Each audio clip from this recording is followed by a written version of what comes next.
Okay, so I'm going to try to be very ambitious and cover everything from data to the end of the world. Okay, and I've got 20 minutes.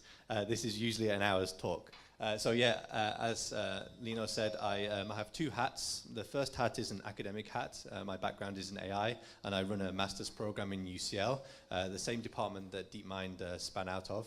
It's essentially a bunch of students that are applying AI to solving business and social problems. My evil hat, my company hat, is that I have a startup that builds optimization solutions, AI solutions for companies, and I do other things as well. Okay, so I usually would take people through this pyramid. I don't have time, but this for me is helping to get us all on the same page for what AI is and what AI isn't. Many of you put your hands up saying that you are doing AI. I'd be keen to get your definitions. But let's start at the bottom here with data. Can anybody tell me what data is? Information. No, it's not. Information is here. I always respect people that go first, so well done. But I want to have a slide that goes after this where it says, it's not information. It's not quite information. Not facts. Facts is very similar to information. Huh? Words, numbers. Yeah, numbers. If you look at Wikipedia, which is the source of all truth, of course, Wikipedia says that data is just given things. Latin is datum, which just means stuff, ones and zeros. So if I say to you 210280, what's that? Data, yeah, of course. So if I said it was at my date of birth, then it becomes information. It's not until you give it context does it become information. So what does that say? If you're normal, what does that say? I need to create better slides. What does that say? ABC, okay. And what does this say? I'm going to get better slides. So the point is that there's data that's going into your eyes. The data that's going from the thing in the middle is the same data, but you are, I can always do that. But you are contextualizing it in different ways. So in one way, you'll contextualize it as a B, and another way, you'll contextualize it as 13. Let me give you this question. John read the letter to Mary. John read the letter to Mary. Picture that in your mind. John read the letter to Mary. What picture do you have in your mind? John read the letter to Mary. Huh? Oh, it's obvious. A person that's reading a letter out loud to Mary. Or it could be a person that is reading a letter that was sent to Mary. Anybody else have any other pictures? Oh, well, yeah. Well, John read the letter to Mary. What does that mean? What if I said that John was a teacher and Mary was a kindergarten student and they were learning the alphabet? John read the letter to Mary. What does that mean? What if I said that the letter was the name of a book? And I said, John read the letter to Mary. What does that mean? What if I said the book was called The Letter to Mary? And John read the letter to Mary. What if I said John read the letter to Mary, which is the name of a book? Actually, there's probably about 13 interpretations of this data. And you will all go away and you will contextualize it in your own world and think that you're correct, but you're probably wrong. And I can give you many more examples of this too.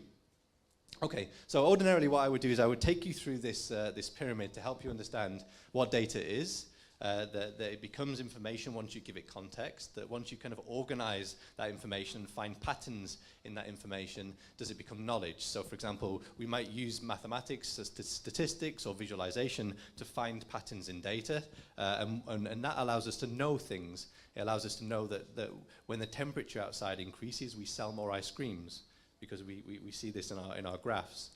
But it doesn't necessarily mean that we understand why we sell more ice creams when it's hot outside.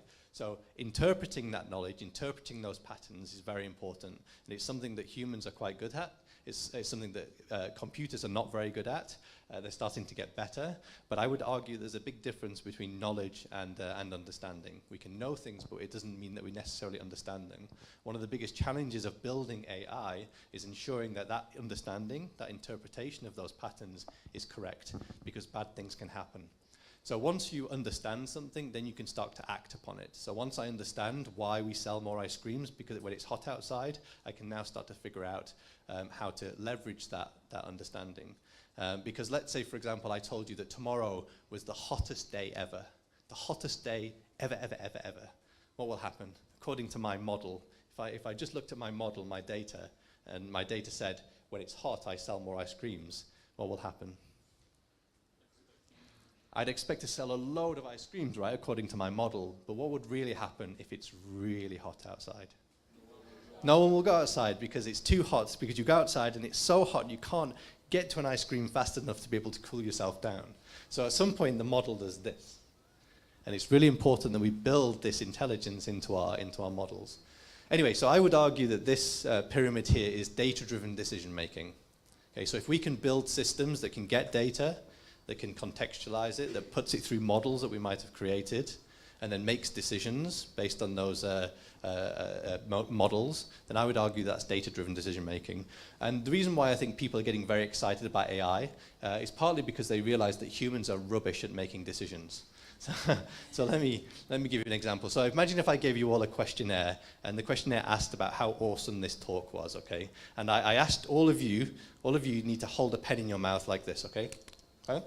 And all of you need to hold a pen in your mouth like this. Okay? What will happen?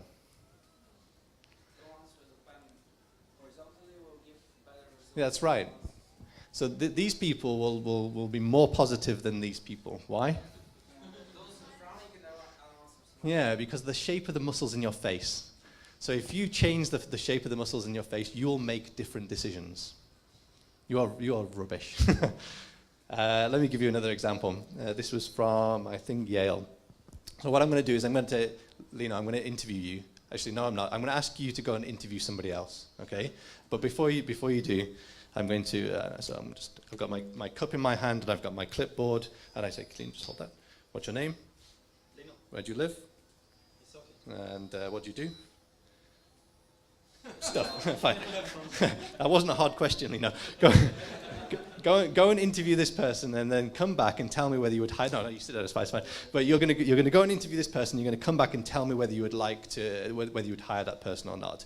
And the fact is that you would hire that person. You would more likely hire that person if I gave you a warm cup to hold over a cold cup to hold. So the warmer the cup that I gave Lino to hold, the more likely you would hire that person. Does this make sense? It doesn't make sense, no. But it's true. It's science. So we think that we are rational people. We think that we're making good decisions every single day. We think that we're contextualizing information, contextualizing data every day, but actually we make loads of mistakes. And we're starting to realize that computers are a lot better than we are. So I'm going to ask you a series of maths questions, okay? We're going to start out really, really simply, and we're going to get a lot more complicated. Okay, so the first one, has anybody read the book Thinking Fast and Slow by Don't answer this question, but I recommend that everybody else. So I'm going to ask you a series of maths questions, and what you've got to do is you've got to answer those questions as fast as possible, because if you can answer that question faster than your competitor, then you're going to win. Okay? Okay, so the first question is this. The combined price of a bat and a ball is €1.10. The bat is €1 more than the ball. How much is the ball? The combined price of a bat and a ball is €1.10. The bat is 10 cents? Most people will say 10 cents. You're not broken. You're wrong, but you're not broken. It's okay.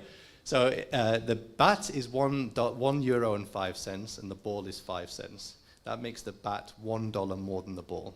If you thought 10 cents, it's okay. You're not broken. Most people will get that question wrong. And I can give you lots and lots of these examples where you will get it wrong. Again, we think that we're rational, we're not. Okay, let me ask you another question. Actually, I've never tried this before, but I don't know anything about Pokemon. Don't ask me about their names. But your job is to arrange these Pokemon in order that satisfy these rules. So one of these rules might be that flying Pokemon need to be the right of walking Pokemon, and swimming Pokemon need to be the left of walking Pokemon, and tailed Pokemon like to be near tailed Pokemon, and blah, blah, blah. So these are the rules. How many possible orientations of Pokemon are there here? How many possible combinations? Huh?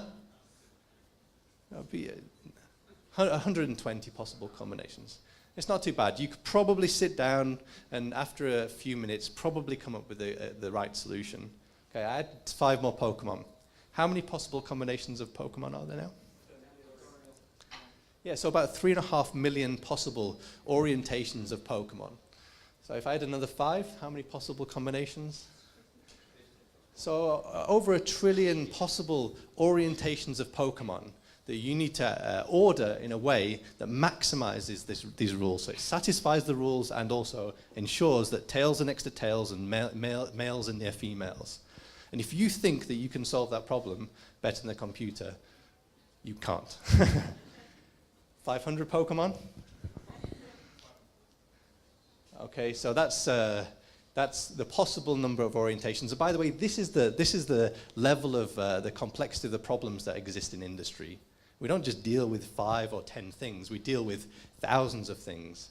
And we have to figure out what is the right solution, what's the right way of deciding how to allocate these resources to maximize some objective.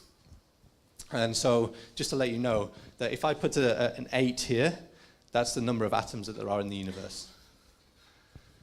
So just the number of possible orientations of 500 things is way, way more than a number that you can possibly imagine. The clients that we deal with have numbers that are not just 1,000 digits long, but millions of digits long. And somewhere in there, we've got to figure out what the right solution is. But humans are actually solving those problems. And again, industry are realizing that computers can solve them way, way better. I won't bore you with this. This is just another example. Actually, let me just tell you. So here I've got a delivery problem where I've got 24 points on the map.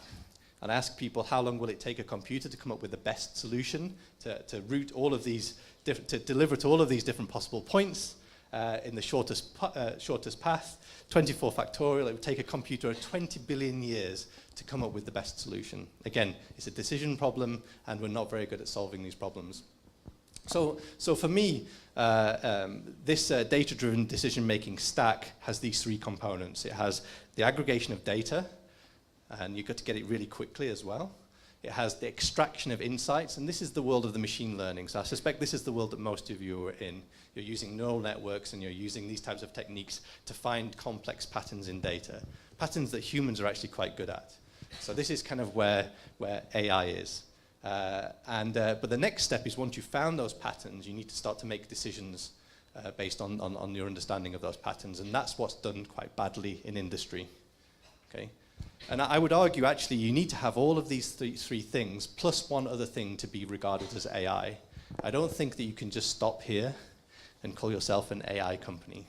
I know it's cool, but I think that you need to build systems that have these 3 things, plus the ability to adapt and self-learn based on the decisions that it's making.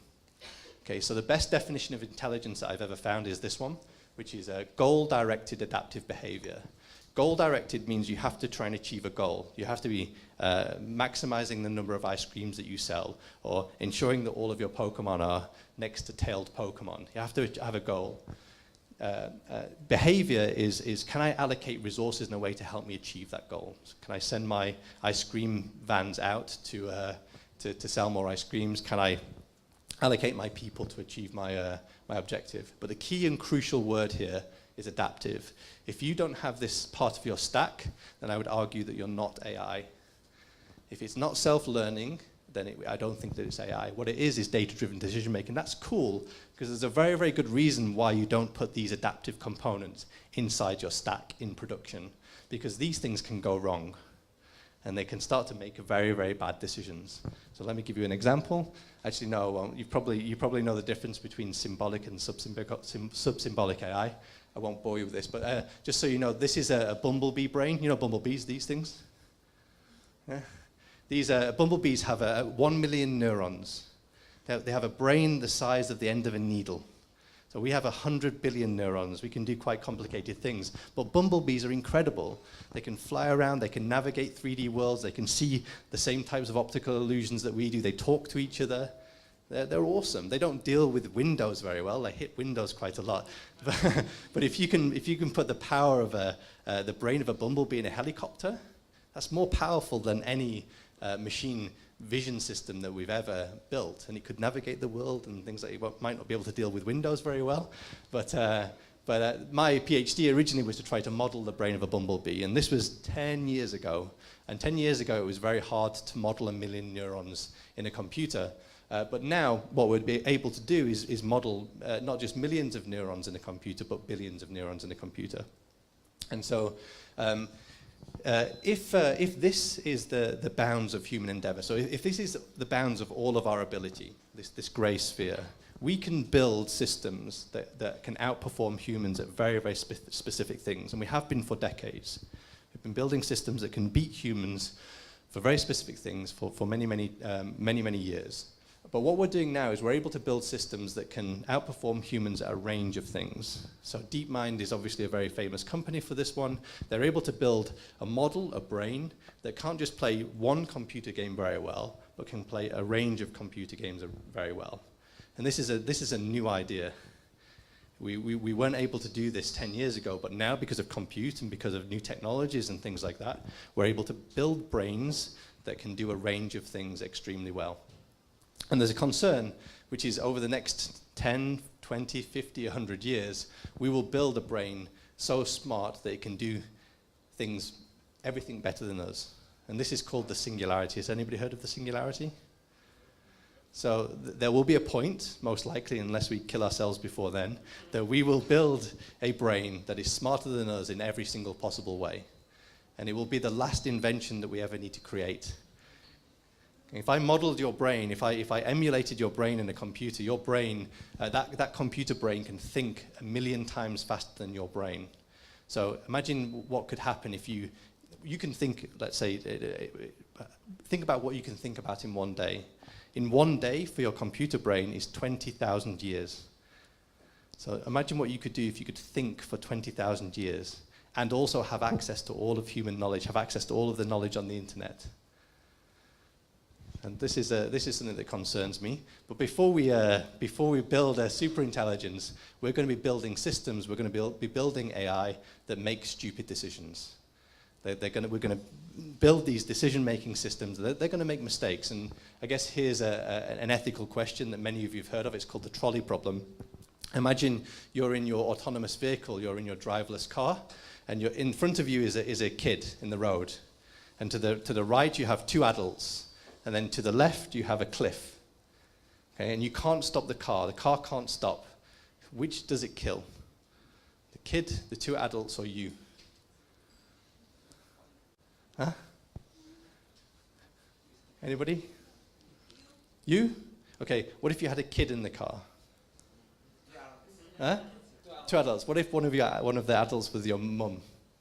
Kill the mum. What if there was 15 adults and 1 kid? I think the question is that all of these scenarios will probably exist at some point. And these things have got to make a decision. And what's interesting is that philosophers for thousands of years have tried to understand what is good.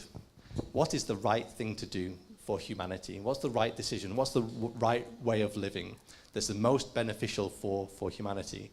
And whilst it's been philosophy for many thousands of years, now we're actually having to program these ethics in systems. We have to program these machines to figure out what is the right decision. Is it to kill the kid? Is it to kill the 2 adults?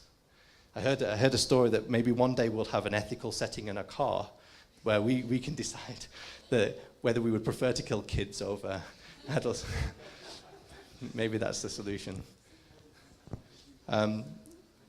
This is just one example of systems that we are going to be building that are going to be making decisions. And I'm particularly interested in this concept called ethical verification, which is, can we create a set of rules? Can we create a set of ethics that we all agree on, that what is right for humanity? And then when we start to build these systems, these AI systems, ensure that they're verified against these set of ethics, that they will never, ever misbehave. It's a very hard problem to solve. How could you ensure that a system isn't going to become super intelligent and decide to not care about us and kill us? Sorry, but before we come to that, such a decision that is going to satisfy everyone is, I think, not possible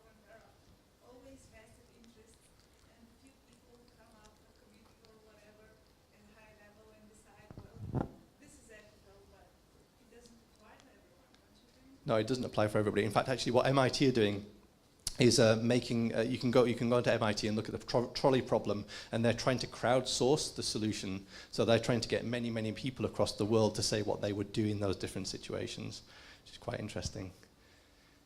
Anyway, I think that's it, actually.